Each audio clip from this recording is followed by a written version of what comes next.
He mocked the police, terrified a city, and left behind ciphers no one has ever solved. The Zodiac Killer wasn't just a murderer, he was a ghost in plain sight. More than 50 years later, his identity remains one of the darkest mysteries in American history. But could the truth finally be within reach? Let's get into it. On the night of December 20th, 1968, the stretch of Lake Herman Road was dark and lonely, a place where teenagers often parked their cars to steal a few moments of privacy under the cold stars. That night, high school students Betty Lou Jensen and David Faraday chose the spot. They were young, Betty Lou just 16, David 17, and it was their first real date. The scene was ordinary in its sweetness, the kind of tender moment small towns are built on. But ordinary nights can collapse into horror. At approximately 11:15 p.m., shots cracked across the silence. A vehicle had pulled up beside them, and the driver stepped out armed with a .22 caliber pistol. He approached with cold precision. David was shot point-blank in the head, collapsing instantly. Betty Lou bolted, running into the night, but 5 bullets tore into her back as she fled. She fell in the dirt only a few yards away, the stars above her flickering indifferent to her final breaths. By the time police arrived, there was nothing to be done. There were no witnesses, no clear motive. Just 2 teenagers dead on a back road, the silence around them thicker than before. The murders shocked Vallejo but faded quickly from headlines. Another unsolved double killing in an era when violence was steadily climbing. What no one knew was that this was only the beginning. 6 months later, on July 4th, 1969, the city of Vallejo prepared for fireworks, laughter, and celebration. But at Blue Rock Springs Park, young couple Darlene Farron and Michael Mageau sat together in Darlene's car, tucked away from the crowds. They weren't alone for long. A second car pulled up beside them. The driver stepped out, a stocky man with a flashlight and a pistol. Without a word, he unleashed a barrage of gunfire through the car windows. Michael was hit multiple times, his body twisting under the impact, but he survived. Darlene wasn't so lucky. She was struck several times, her life slipping away before help could arrive. As Michael lay bleeding, the man simply walked back to his vehicle and drove away, disappearing into the darkness as if he had never been there. At 12:40 a.m., a call was placed to the Vallejo Police Department. A calm male voice reported the crime. "I want to report a double murder. If you go 1 mile east on Columbus Parkway to the public park, you will find kids in a brown car. They were shot with a 9mm Luger. I also killed those kids last year. Goodbye." The voice was low, deliberate, disturbingly casual. He hung up before the dispatcher could respond. It was the first time he would call himself into history. By late July 1969, 3 letters arrived at the offices of the San Francisco Chronicle, San Francisco Examiner, and Vallejo Times-Herald. Each was written in strange block lettering, demanding publication on the front page. Each letter contained a piece of a cipher, a 408-character code filled with symbols and cryptograms. Together, the killer claimed they would reveal his identity. The letters began with words that chilled editors to the bone. "This is the Zodiac speaking." It was the birth of a name that would become legend. The letters described the murders in detail only the killer could know. He demanded attention, promising that if newspapers refused to print his cipher, he would kill again. This was no ordinary murderer. This was someone who wanted not only to kill, but to be heard, to be feared, to be infamous. Within days, the ciphers were published. Couples and families huddled over the strange symbols at their kitchen tables, tracing the code with their fingers. Finally, a schoolteacher and his wife cracked the message. "I like killing people because it is so much fun. It is more fun than killing wild game in the forest because man is the most dangerous animal of all." The confession didn't reveal his name as promised. Instead, it taunted, confirming what many feared. This man was killing not for money or revenge, but for pleasure. The Zodiac Killer had made himself known, and California was about to drown in his shadow. By the time August rolled into September, fear had spread like smoke through Vallejo, Napa, and San Francisco. Parents warned their children to stay close. Young couples hesitated before driving to secluded spots, and police struggled with the reality that they were hunting a man who not only killed at random, but also craved the spotlight. The sun glittered across Lake Berryessa on September 27, 1969. It was a warm Saturday afternoon, the kind of day where the water reflected joy and the air smelled faintly of autumn. College students Brian Hartnell and Cecilia Shepard stretched out on a blanket near the shore, enjoying the serenity. The lake was peaceful, a world away from the fear that had settled over Vallejo. But peace was fragile. As the couple lay talking, Cecilia noticed a man approaching. He was dressed bizarrely, a black executioner-style hood covering his face, his chest marked with a white crosshair symbol, the same one that had appeared in the Zodiac's letters. He carried a gun. The man spoke calmly, claiming he was an escaped convict who needed their car and money to flee to Mexico. First, Brian believed him. He handed over his wallet, trying to keep the man calm. But then came the rope.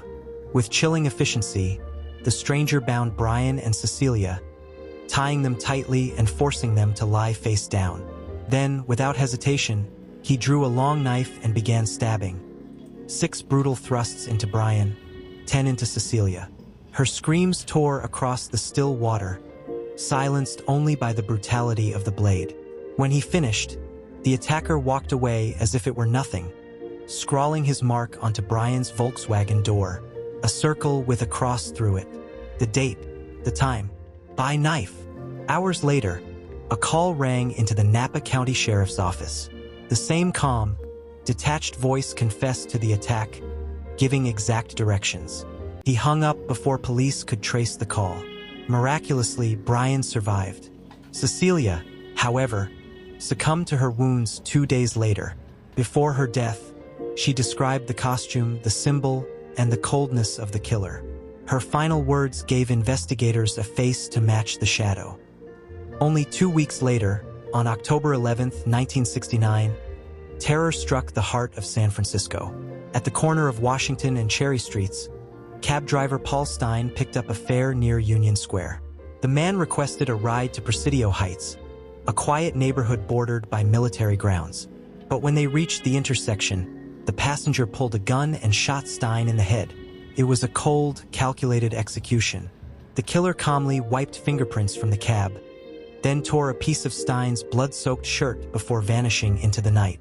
What he didn't know, or perhaps what he didn't care about, was that several teenagers in a nearby house had witnessed the murder through their window. They immediately called the police, describing a stocky white male, around 35 to 40. Yet, in a mistake that would haunt the case, responding officers were told to look for a black suspect. They walked right past the Zodiac Killer as he slipped into the park, free once more. Days later, the San Francisco Chronicle received another letter. Enclosed was the missing piece of Paul Stein's shirt, proof undeniable of the killer's claim. "This is the Zodiac speaking." He mocked the police, describing how easily he had escaped. He taunted them with threats of attacking school buses, boasting that he could pick off the kiddies as they come bouncing out. The letter was pure terror, calculated to paralyze an entire city. And it worked. Parents clutched their children tighter, police flooded the streets, and the media buzzed with the question, who was this man? By now, Zodiac had evolved into more than a killer. He was a ghost, a presence haunting California. His letters kept coming, each filled with cryptic symbols, taunts, and chilling boasts. Some included ciphers that baffled even the most skilled cryptographers. Others contained drawings, diagrams, and chilling threats of mass murder. Detectives struggled with frustration. Here was a man who not only killed, but craved a stage, dancing in plain sight of the world. His crosshair symbol became a brand of fear, etched into the collective memory of the time. But one thing was certain, Zodiac was not finished. He thrived on the chaos, on the letters printed in newspapers, on the way his words could make an entire city shudder. And as 1970 dawned, his crimes and his games would push police, journalists, and ordinary citizens into a deadly contest of wits. One the killer seemed always to be winning. The dawn of the 1970s brought no peace. California lived under a shadow, every corner filled with whispers of a killer who might strike anywhere, anytime. The Zodiac's letters kept arriving, each one stranger, more taunting than the last. Some included pieces of cryptograms, others contained mocking threats of mass murder. He drew diagrams of bombs he claimed he would use to blow up school buses. He bragged about his collection of slaves for the afterlife, an eerie reference to his victims, whom he seemed to believe would serve him in death. Yet, despite the threats, his killings seemed to slow, or perhaps simply went undiscovered. Detectives debated whether Zodiac had truly stopped, or if he was blending into normal life, wearing the mask of an ordinary man. One letter stood out above the rest. "I have grown rather angry with the police for their telling lies about me. I shall change the way the collecting of slaves. I shall no longer announce to anyone when I commit my murders. They shall look like routine robberies, killings of anger, and a few fake accidents." The idea was chilling. If Zodiac kept killing but disguised his crimes, how many unsolved murders might secretly belong to him? As the years passed, suspects began to emerge. The most infamous was Arthur Lee Allen, a schoolteacher with a disturbing history of sexual misconduct, a fascination with cryptography, and a penchant for violence.